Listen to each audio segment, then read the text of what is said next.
Genesis 21. Isaac is born.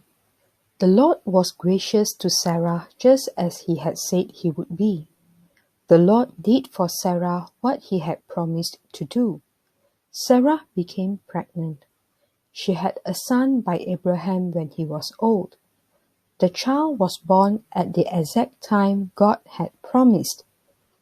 Abraham gave the name Isaac to the son Sarah had by him.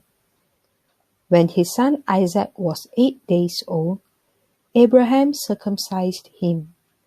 He did it exactly as God has commanded him.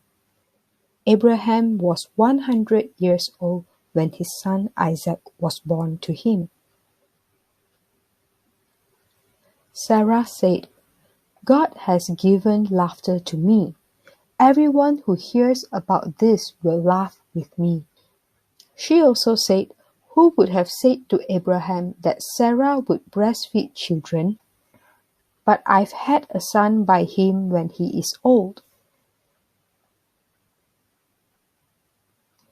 Abraham sent Hagar and Ishmael away. Isaac grew.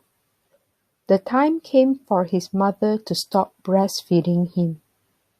On that day, Abraham prepared a big celebration, but Sarah saw Ishmael making fun of Isaac. Ishmael was the son Hagar had by Abraham. Hagar was Sarah's Egyptian slave. Sarah said to Abraham, "Get rid of that slave woman. Get rid of her son. That woman's son will never have a share of the family's property. All of it belongs to my son Isaac." What Sarah said upset Abraham very much. After all, Ishmael was his son. But God said to Abraham, "Do not be so upset about the boy and your slave Hagar. Listen to what Sarah tells you, because your family line will continue through Isaac. I will also make the son of your slave into a nation. I will do it because he is your child." Early the next morning, Abraham got some food and a bottle of water. The bottle was made out of animal skin.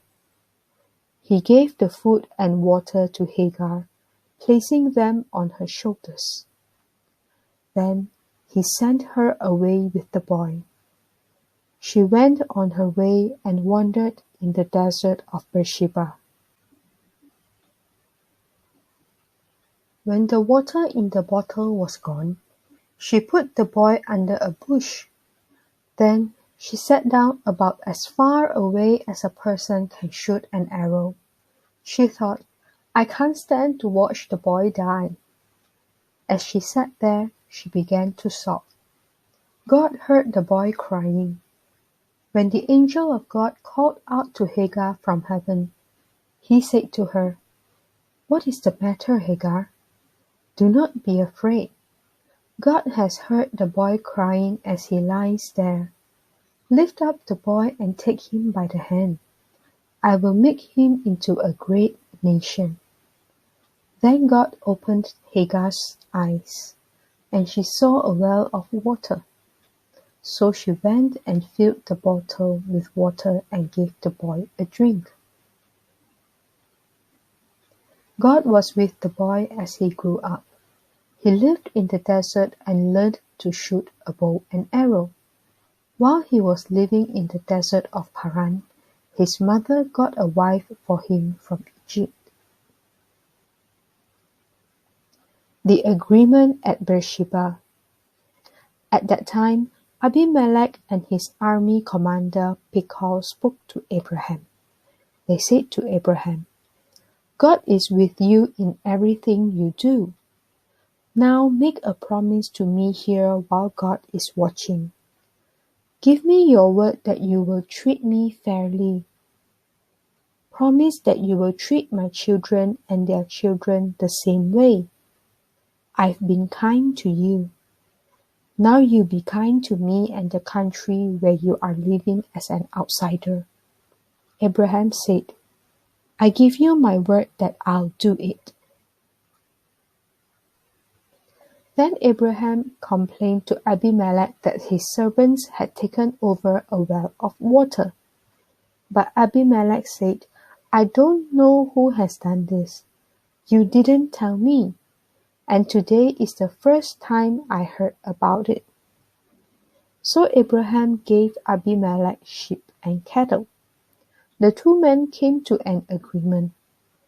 Then Abraham picked out 7 female lambs from his flock. Abimelech asked Abraham, "What's the meaning of these 7 female lambs? Why have you picked them out and set them apart?" Abraham replied, "Accept the 7 lambs from me. They will be a witness that I dug this well." So that place was named Beersheba.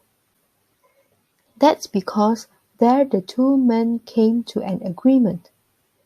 After the agreement had been made at Beersheba, Abimelech went back to the land of the Philistines. His army commander Phicol went with him. Abraham planted a tamarisk tree in Beersheba.